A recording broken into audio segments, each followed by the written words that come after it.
Federico Reyes Heroles, es muy difícil entrevistarte. ¿Por qué, Katia? Porque hay muchos. Se preocupa, Federico. Me encantas.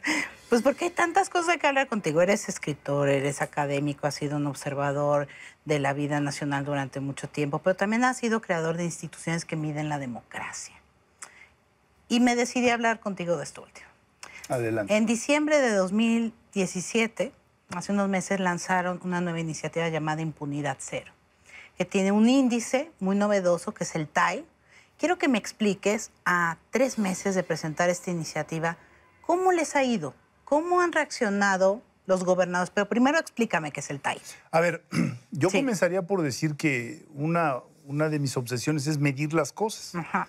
Cuando tuve la fortuna y la responsabilidad de crear Transparencia Mexicana hace 17, 18 años. Qué increíble, ¿no? Hablando con Peter Eigen, el fundador de Transparencia Internacional, le dije, oye, pero no hay mediciones duras de la democracia, todo es percepción. Y pues sí, a ver si se te ocurre algo. Y entonces allí en el escritorio de mi estudio, junto con un grupo de amigos actuarios, gente muy metida en la estadística, les dije, el reto es cómo medimos hechos, no percepción. Exacto. Y eso fue lo que dio origen al diseño que fue pionero en el mundo, está mal que lo diga, pero es la verdad. Después nos lo copiaron en muchos países de Centroamérica y Sudamérica, y el propio Berlín, donde está la sede de Transparencia Internacional, nos dijo, esto es buenísimo. Y dijimos, ¿cómo lo podemos medir? Pues a través de cuestionarios en donde preguntemos sobre el condicionamiento de un servicio. Y lo logramos. Este índice, la Encuesta Nacional de Corrupción y Buen Gobierno, le caía a los gobernadores fatal. ¿No? Claro. Porque pues, eran 32 lugares. Es un gran halago, ¿no? Pues sí. Es un gran halago que les caía fatal. Yo le tenía que decir a Beatriz, oye, pues vamos a tener que cambiar nuestro sitio de vacación porque... Beatriz, tu esposa. Sí, mi compañera de vida, ¿no? Le dice, oye, pues, le salió muy mal Quintana Roo, no podemos ir a Cozumel a bucear, ¿no? Porque quién sabe cómo nos vaya. Y pero poner a competir y comparar es muy importante. Ahora, ¿qué ocurrió? Transparencia lanzó este índice, y perdón que haga la historia, pero es que si no nos entiende el TAI. Y después el INEGI dijo, oye, qué buena idea, y se chupó el índice. Y qué bueno que se lo llevó, qué bien y qué mal, porque era muy difícil conseguir los recursos para nosotros.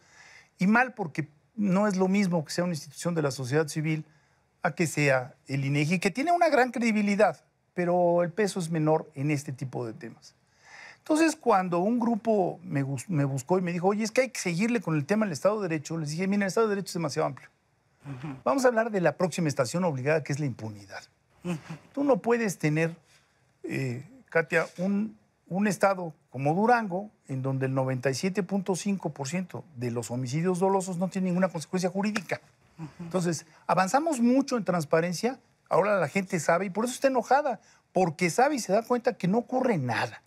Entonces, echamos a andar esta iniciativa que se llama Impunidad Cero, con la idea precisamente de medir y provocar esa reacción. Pero fíjate nada más que nos encontramos con que había demasiados índices. Entonces, el CIDE hace índices, la Universidad de las Américas hace índices, todo el mundo hacemos índices, y los señores gobernadores son muy hábiles. Cita del índice en el que aparece mejor. ¿En cuál te va bien? Ah, pues ponte esa banderita, claro. Y ya te la cuelgas. Y ya dices, no, según la institución tal y tal, soy transparente. No, plus ultra en tal. En tal. Por ejemplo, Duarte, Veracruz era muy transparente. Muy transparente, sí. Todo estaba en línea. Las empresas estaban en línea. Eran fantasma, pero estaban en línea. Entonces, dijimos, nos sentamos ahí a platicar con la gente de transparencia y dijimos, a ver, ¿cómo le podemos hacer para atraparlos? Y entonces, para atraparlos. Claro. ¡Ay, qué grande! Que no se nos vayan, porque ya se nos fueron. Entonces, transparencia es uno. Transparencia. Anticorrupción. Anticorrupción. Impunidad. Impunidad. ¿Cómo mides la anticorrupción? TAI. Transparencia, anticorrupción, impunidad. De ahí viene TAI.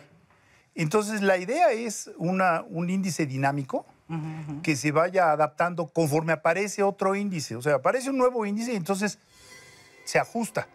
Entonces, tu calificación final es resultado de la ponderación de estos tres. Se hizo una matriz matemática bastante complicada y entonces ponderamos. Entonces, claro, un gobernador que me habló y me dijo, oye, Federico, pero no es posible, me pusieron a mí en el lugar, no me acuerdo, 31 o 32, ¿no? Entonces me dice, es que no, el Estado no está tan mal. Le dije, pero es que estás mal en las 3 variables. En las 3 estás muy mal. Entonces, mejora esos índices. Porque no tienes mejora esos índices y vas a mejorar en automático.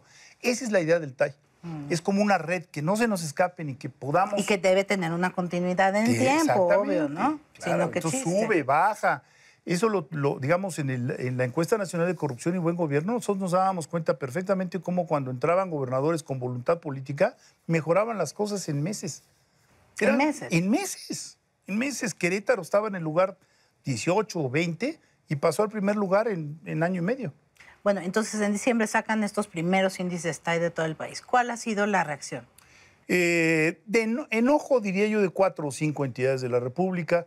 Hubo quien salió a decir que la información que estábamos utilizando no era sostenible, que porque ya había nueva información, sino nada más que cuando se cerró el TAI... Se cerró para todos. Claro, se cerró para todos, ni modo que estés esperando a que cada uno produzca su... Y eso pues, tendrá que ser así, eso no hay forma de cambiarlo, ¿no? Hubo 5 entidades, diría yo, que sí se molestaron mucho con nosotros. Otras entidades guardaron un silencio sepulcral, que es lo que más me molesta, porque dicen, no, bueno, por lo menos llama para preguntar, ¿no? Y hubo, diría yo, unas 10 que hablaron para decir, a ver, ¿cómo está construido esto? Y entonces, bueno, lo que hacemos en impunidad es explicarles el tiempo que se lleve, sentarnos con ellos y decirles, a ver, es que usted está muy mal en impunidad, por ejemplo. Entonces, Durango, ¿por qué sale tan mal calificado en la ponderación total? Pues porque tiene un índice de impunidad altísimo, aunque sea muy transparente, aunque su anticorrupción esté bien implementado, pues ni modo, lo hunde el lastre. Y perdón, pero nosotros vivimos con la impunidad todos los días. Entonces, si no corriges eso, la gente sigue enojada, Katy, con razón. Claro. ¿Por qué no? Esa es la idea del TAI, que ojalá eche raíces y si es necesario perfeccionar la red, hacer los cuadritos más pequeños, pues lo hacemos para que no se nos escapen, porque necesitamos meter presión sobre todo en las entidades de la República. Mira, la Federación tiene muchas cuestiones, pero la observamos más. Pero cuando ves algunos municipios y te enteras de algunas historias locales, digamos, hay 2 ritmos, dos formas de leer al país. Si lees la Federación, no salimos tan mal. Pero cuando te vas a ver, por ejemplo, los poderes judiciales estatales, los sueldos, el número de investigadores, los ministerios públicos anteriores, la preparación, bueno, ni siquiera cumplimos con los números básicos. Solo una entidad cumple con el número mínimo de Naciones Unidas de policías por ciudadano, el Distrito Federal. Que el Distrito Federal tiene, y puedo decir quién me lo dijo, tiene más policías de lo común, entre otras cosas, me lo dijo Miguel Ángel Mancera, porque todos los días entran a la capital 3,5, 4 millones de habitantes, claro, a los que tienes que darle seguridad. Claro. Entonces, si están aquí 14, 10 horas, pues tienes que garantizarles seguridad. Entonces, tienen un número, digamos, excesivo de policías en relación a lo que exige Naciones Unidas. El resto de las entidades no hay una que cumpla con el mínimo. Pues, ¿cómo queremos? Okay. ¿Y cómo ves al país en general en el primer índice TAI? Yo te diría que muy diferenciado, ¿no? Es muy diferenciado. Hay muchos Méxicos. Hay muchos Méxicos. Yo te diría que sale a relucir con toda claridad que si no articulamos y metemos dinero, porque esto también es una opción de dinero, si no creamos un sistema de financiamiento del sistema de seguridad, en nuestras instancias de seguridad, pues va a ser imposible disminuir la impunidad. ¿A qué me refiero? A ver, en la OCDE, el país que cobra lo mínimo de predial es 3% del PIB. Del 3 al 5% del PIB, predial. En México cobramos 0.2%. 0.2. Entonces, ¿qué ocurre? Las policías locales se nutren, en teoría, son financiadas, en teoría, con impuestos locales. Entonces, como en México los presidentes municipales estiran la manita para que los gobernadores les den dinero, los gobernadores estiran la manita para que la federación le dé dinero, nuestras policías locales son muy débiles. Entonces, si tú me preguntas qué habría que hacer, ir a revisar el sistema de financiamiento de las policías. Qué casualidad que los países más seguros de todo el continente, Canadá y Estados Unidos, tengan policías locales muy fuertes y poca policía federal. Y en cambio Brasil y México, que son comparables en otra dimensión, tienen policías federales muy extensas y muy débiles policías locales. Entonces, para mí esa es la reforma de fondo. Y cuando digo policías, también implico a las instancias de investigación, implico a los jueces, hay gobernadores que negocian con los presidentes de los tribunales superiores de justicia el presupuesto de su asignación presupuestal. Pero ¿cómo? Eso no puede ser negociable, Katia. Pues, si no te gustan los últimos pronunciamientos, claro, pues entonces vas a calificar mal al presidente del tribunal y le vas a dar poco dinero, ¿no? Tiene que ser estable. Claro. A ver, una última pregunta que tienes que contestar rápido porque ya nos tenemos que, ya ves, la tiranía del tiempo, ¿no? Te leo en Excelsior. Y has escrito mucho sobre esta tendencia que tenemos, que se liga un poco con lo que dices ahorita, de este presidencialismo del redentor que queremos, que llegue alguien y solucione el mundo. Me gustaría que hablaras eso en el contexto de cómo ver la elección. Y también comentabas antes de entrar al área que te preocupan las fake news. A ver, muy rápido, sobre el primer punto yo te diría, queda demostrada esta inquietud por el presidencialismo redentor cuando vemos que alguien dice, yo voy a meter al anterior presidente a la cárcel. Perdóname, independientemente de que como campaña te funcione, no son funciones del presidente de la República. Resulta que hay instancias de investigación, ¿no? Cuando contestas eso, te va mal porque no es atractivo. Dices, bueno, yo trataré de no intervenir y que si hay responsabilidades, pues que cada quien asuma sus responsabilidades. Eso es lo que todos deberíamos estar exigiendo. No que llegue alguien a meter a la cárcel. ¿Cómo que meter a la cárcel? Perdón, que por su sola presencia todo se soluciona. Se soluciona.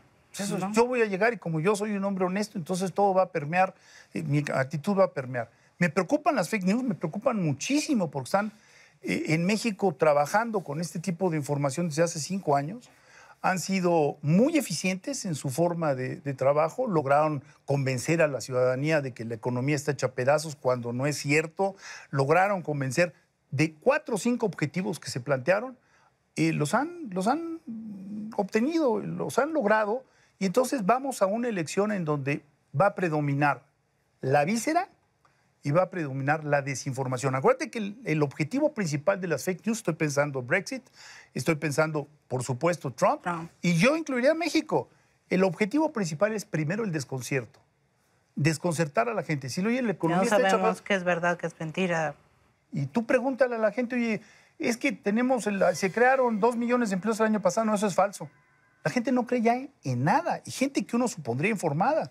Entonces, sí estoy muy preocupado porque cada quien vote por quien quiera, pero que vote de manera informada. Pues yo les recomendaría que hagan lo mismo que tú haces antes de escribir en tu computadora, antes de ir a votar, ¿no? Pues sí.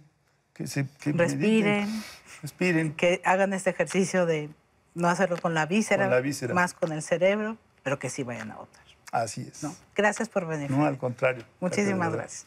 Y ustedes no se vayan, además de esta entrevista con Federico Reyes Heroles, y como siempre, yo los espero en Facebook y en Twitter.